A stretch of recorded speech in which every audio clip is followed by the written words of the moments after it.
All right, guys. I was just sitting here watching the Bulls versus Miami. I didn't get to watch that game the other night, and I just wanted to see what good defense looks like because I'm so sick of seeing um, the Bulls defense look like shit, right? So I just happen to want to go see what a good defense look like, and I'm just sitting here watching this game, and I found myself replaying certain sequences, right? Now, I'm just only the first quarter. Jimmy Butler looks like the best player on the court, okay? Offensively and defensively. He's got a couple of deflections, steals, a couple points here, there. Um, Defensive, I mean, he found a way to impact the game all the way through. And I don't think Jimmy Butler gets enough credit for what he does out there. But it becomes clear there is a level of toughness, grit, and experience that is lacking on the Bulls that the Heat have. And I'm sure it would have been even worse if they had Kyle Lowry, but he was out this game. So they got Bam on DeRozan or Zach LaVine, and they're letting PJ Tucker take Vooch. And whoever, like, depending on whoever isn't on Zach, they got DeMar. So there's some plays they'll have Jimmy on Zach, some plays they'll have Bam on Zach, and the other guy is on DeRozan. And they're just saying, we're going to put out three best defenders on your three best offensive players, and we're going to put Duncan Robinson to the side, and I get who was the other guy? Vincent. We're gonna put those two on Javante Green and Ayo because they're the least offensively imposing threats. All your offense for the Bulls is going to come through pick and roll situations in which those three guys are involved the entire fucking game. The entire fucking game. And so your best offensive players have to play their best defensive players. And you don't have anything else out there to support you. Even when the bench comes in. And they let their guys Miami, they let their guys play for a bit. There's a whole lot less offense out there because you either have usually have DeMar in the bench unit. Kobe, TBJ, Derek Jones, Tristan Thompson, those guys. There's absolutely nothing that this team can do. Okay? This is where Patrick Will, Zoe, and Caruso will come in to help because Zoe's a 40% three-point shooter. Caruso's like a 38% three-point shooter. Okay? Um, Defensively, Pat is going to give you something. Smart guys, particularly Zoe and Caruso, which, by the way, Miami just said, hey, these guys help defense with the help defender is suspect. So when it comes time to, like, what they were doing is they were just attacking the blind sides of the Bulls because nobody's paying attention. Caruso and Zoe shore up a lot of that. They're not there. The rest of these guys, see, people want to talk about Ayo DeSumo and some of these other guys out there. I'm sorry, they are not the same. They are not the same. Some of the defensive protection and prevention that you get is out of there because Ayo, good defender, but he isn't Zoe and Caruso. It's not there. And I saw three or four plays where some got cut, and even off a double, some got cut, and at the last minute, like PJ Tucker was underneath the rim, cut and got an easy 2 points. He did that like once or twice. PJ fucking Tucker. Help defense for the Bulls is suspect, but the help defense for the help defense is it's non-existent. Okay. Again, this is why I said this is one of their worst matchups, and this was before the James Harden, Ben Simmons trade. Okay, this is one of the teams I did not want us to have to play in the first round, if at all, if we could avoid them. This team and the Bucks. Philly is probably in that tier right now. And when Ben Simmons comes back, I might have to go ahead and throw Brooklyn back in there because I was okay with us playing Brooklyn. I feel like Brooklyn is gettable. Philly, I wasn't worried about Philly. I thought in a 7-game series, we would have enough to overcome them. Assuming we're fully healthy. That means Pat Will, Zoe, Caruso. I think, yeah, we had lost the games in the regular season, but I think in the postseason, we would have had enough. Fully healthy. With James Harden, nah. I just don't see it. But again, man, I'm just sitting here watching this. And yes, there was a ton of turnovers in this game. At least in the first quarter. Had like 4 or 5 alone. Okay? Carelessness with the ball. But some of that stuff was set up. Some of these guys, because Miami is smart and they got a lot of veteran players, they play passing lanes really well. You think there's a pass, they put a lot of pressure on you with the ball, and when you think there's an open guy to throw to, you throw a lackadaisical pass, and all of a sudden PJ Tucker gets a deflection, and now it's off to the races. And he's not the one finishing at the rim. All the other guys on the team are running to go and get that layup. Speaking of which, effort. Just the effort level is different. And that's ultimately what it's going to come down to. In the playoffs, we're going to look back and say the Bulls just weren't tough enough. And I expect to hear, Acme come in at the end of the season, talk about, well, we had a good season, we had injuries, yada, yada, yada. But I expect to hear we weren't tough enough. And I expect them to make a lot of decisions this offseason to bring in some vets and to bring in some toughness. Because this team needs it. Sure, you got Tristan Thompson and he helps. But that's just one position. Everybody else on the team is way chill. You ain't got enough real niggas. I always say this. You need at least 2 real niggas on your team at all times.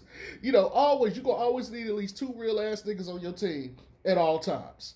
Period.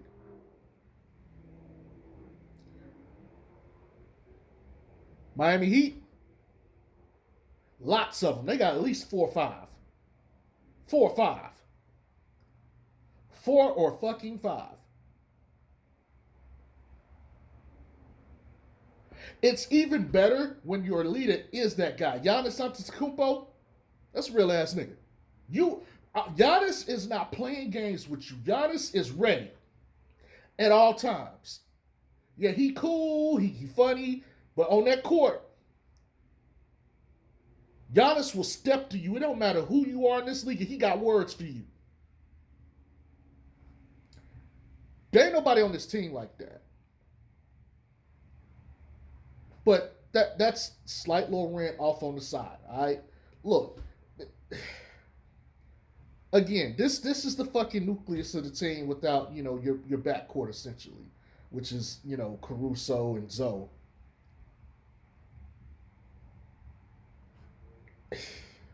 This is terrible, and I'm sitting here thinking like, okay, they can double freely, they can press DeRozan because nobody else is good enough to make a play. They can commit one guy to Kobe, they have nothing left. Okay?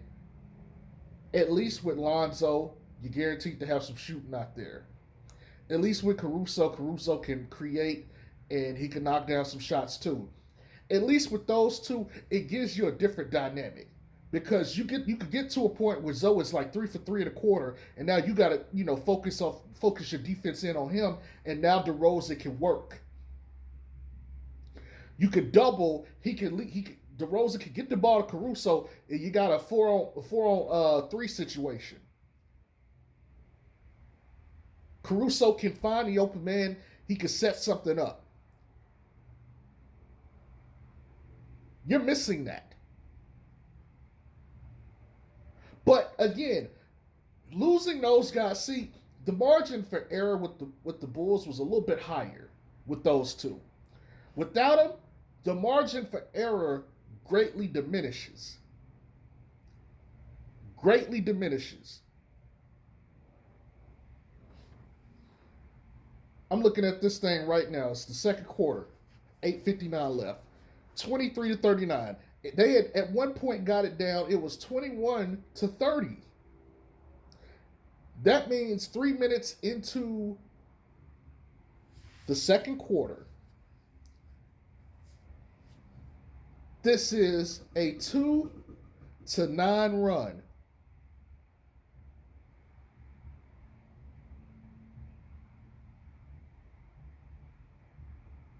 Two to nine run. Let me give it to you another way. That means Miami is making at least 1 3 every minute. In that same time, the Bulls are making 0.66 points per minute, which should roughly give you about 2. Roughly.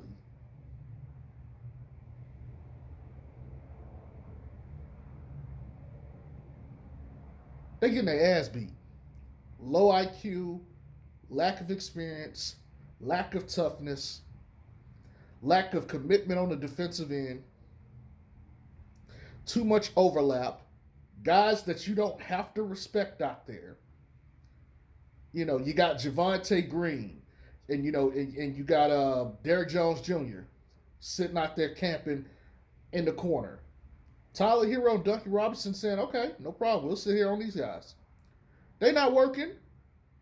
The other work is being done by PJ Tucker, Bam, and Jimmy. They are the fulcrum of the defense. And then they will use Duncan to trap because Duncan has length. They will use Tyler Hero to trap because he's got length.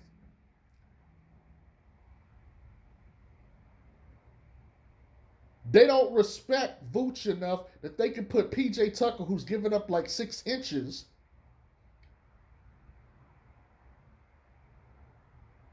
and they're saying, okay, that's fine. We'll put PJ here. But Zach got to deal with Bam or Jimmy, and DeRozan got to deal with Bam and Jimmy. That's your matchup. And nobody else can get the ball to Vooch. Zach has gotten it to him like twice. But nobody else is able to get the ball to Vooch. And even when Vooch does it, clank. Inconsistent as fuck, man.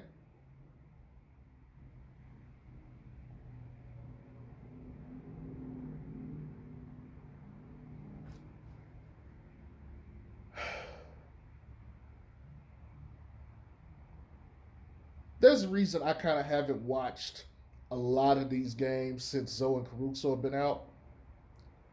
I'm gonna keep it 100, man. I'm not emotionally invested in this team without those two. Really, Zoe, but I really like Caruso too. I like them back on the Lakers, but I'm really not invested into this team without those guys. I like defense, man. I really do. I like defense, and I'm sitting here watching this clinic that's happening, and I'm just like, man, can we just get this? Can we get like some of this effort on a game to game basis?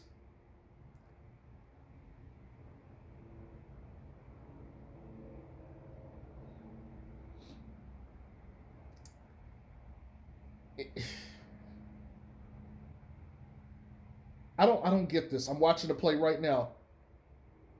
Tristan damn near tried to murder the rim, but Tristan is out on the perimeter with Tyler Hero guarding him as the ball handler. No, yeah, that's Hero. I'm sorry. Bam! Damn near tried to murder the rim. Tristan is tough. Okay, Tristan ain't scared. But Tristan having the most heart on your team, Tristan being like getting isolation plays essentially, On the perimeter, I'm looking at you, Billy Donovan. I am looking at you.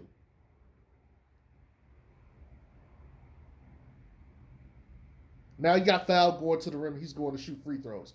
This is 8:49 in the second quarter. Remember, I said I was at the. Well, this is 8:49 in the second quarter. I was at 8:59. This is just in reference in case anybody wants to go and see this play. In case you think Jay Strokes is sitting here bullshitting.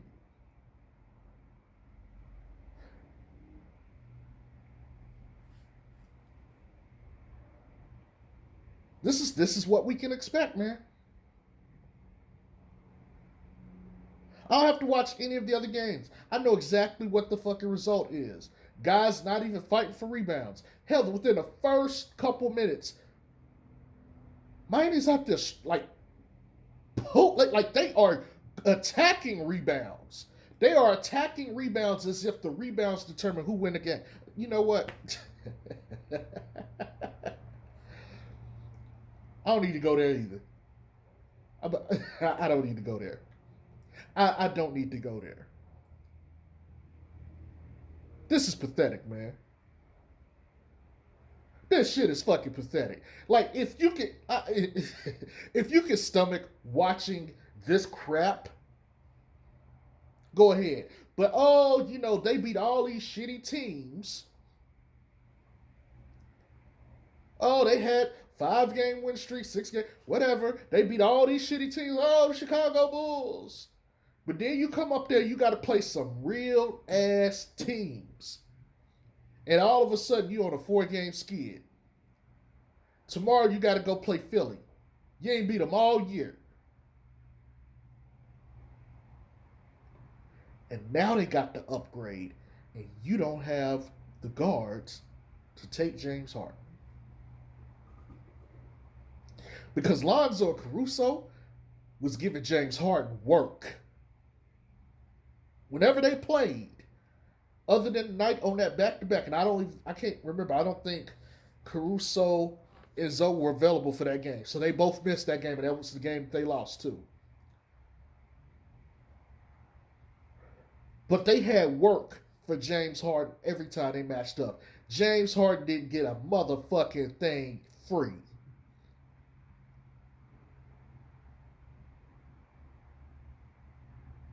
And now he's motherfucking on this team with Embiid. And they couldn't stop Embiid without any of these guys. Now, they're playing with Tristan Thompson. I would like to see, what the lineup is going to be because they started Tristan the other night. And they moved Vooch to the power forward.